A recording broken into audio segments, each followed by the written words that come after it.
I'd like to talk today about Li-Fi. And I think this is not the right slide set. There's something else that needs to come up. I'm going to do a demonstration later, and hopefully it works, and this is part of the demonstration. So we have heard about all these wonderful mobile applications and the way they have changed our lives and continue to change our life. But we need that, in order to have these services running, we need transmission resources. We need systems that allow us to transmit data from A to B. And I've been promoting for more than 2 years now, and I've been researching that technology, Li-Fi, for more than 10 years, where I believe in the future we can enable the things we've talked about using light. Light, that's above us. In order to understand, maybe, when we talk about big data, lots of data occurring and happening, it might be good to look at the YouTube statistics, what happened.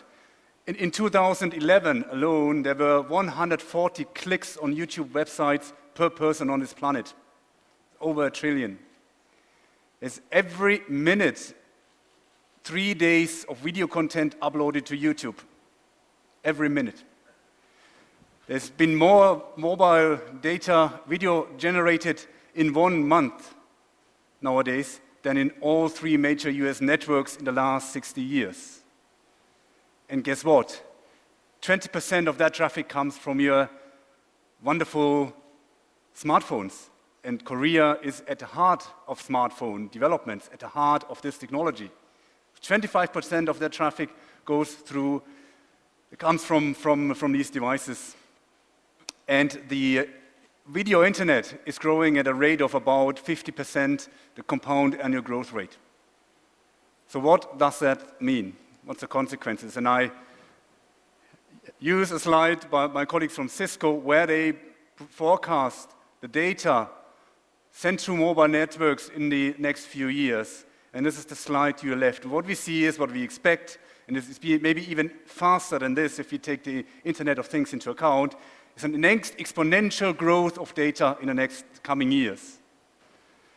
On the right-hand side, I have a slide which shows the various mobile telecommunication standards from 2.5G TPRS to 3G, now 4G LTE.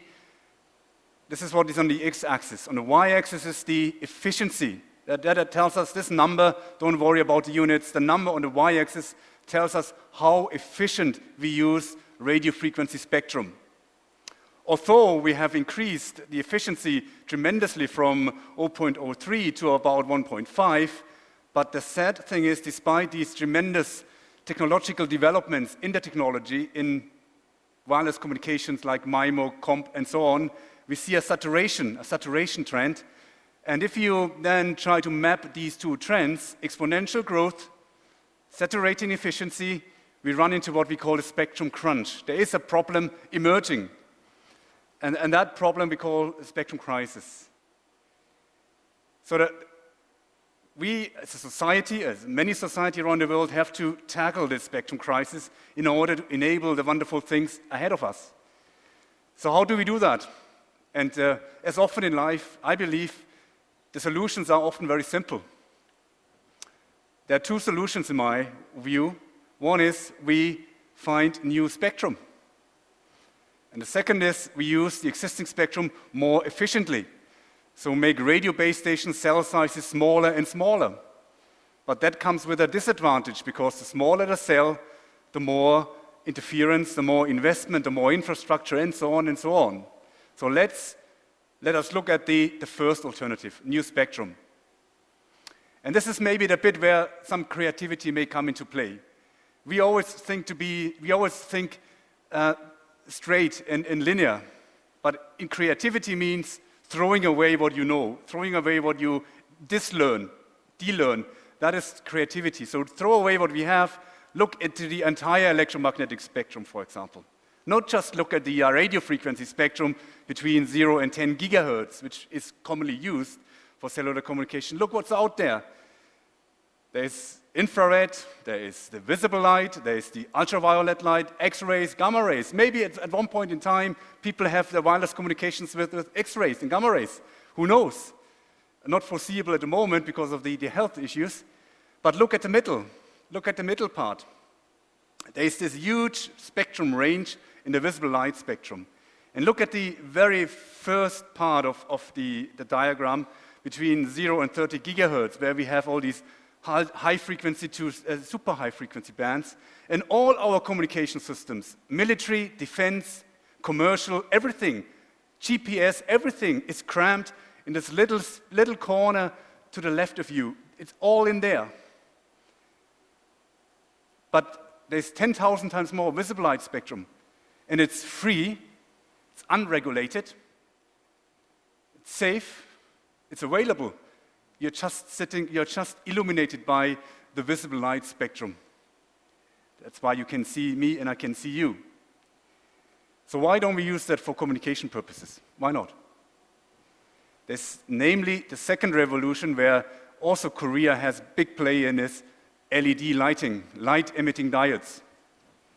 And here's an LED light. It's a device which has these elements integrated, but you can also integrate a photodetector, a little photo receiver in order to make the light bulb smarter, recognizing if someone is in the room or not.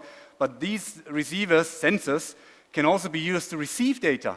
So we have a complete base station, a complete transmitter and receiver.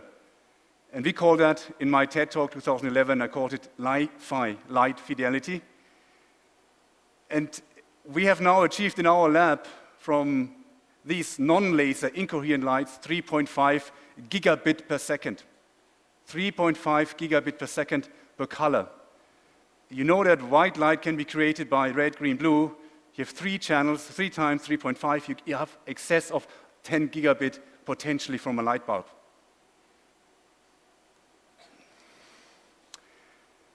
So let's look how we set up our wireless communication systems in a room like this, in a hotel like this. Here's a floor map of an office environment. Traditionally, what we do, state of the art, is we set up Wi-Fi access points. And we have some areas in the environment where we don't have coverage. It's sort of dead spots. We have areas of overlapping coverage, which causes interference and drop in the throughput and the data rate. Also, the data rate sort of falls off very quickly at the corners, at the center, at the corners of the cell. That's where we are. We have to install these base stations. That's how we run very successfully our Wi-Fi networks currently. But look into this room here. How many lights are in the ceiling? We can use these lights in the ceiling as what I call optical attocells. Every light bulb is an optical base station, if you want, and we have a cellular network in this room already there with the light sources. Let's define this as our cellular network in this room. If we enable these lights to be able to transmit at speeds in the regions of megabits per second. And not only that, if you think about my second solution to enhance the spectrum efficiency, smaller cells. Here we have a very, very tiny cell. We can have maybe 1 or 2 Wi-Fi access points in this room, and then this is it, because they would interfere with each other. But lights are very localized illumination devices, so we can have hundreds of these devices in that room. So we have reused the spectrum more often, and not only that, we have 10,000 times more than the ER spectrum. So it seems pretty natural to me that we explore this idea, because not only that, if we use existing light infrastructure, we don't have to build up new base stations, new radio transmitters. They are already there. And if we convert to LED lighting, we may be able to save hundreds of nuclear power plants because the LED lights are also very energy efficient. And then when I open my laptop and I try to log into the Wi-Fi network, I see at least 15 wireless networks, 15 to 20, depends where I am, which basically means that I could, if I had bad intentions, try to break into other networks. So there's a security aspect. But imagine this room here. Imagine this is your secure, your boardroom. You are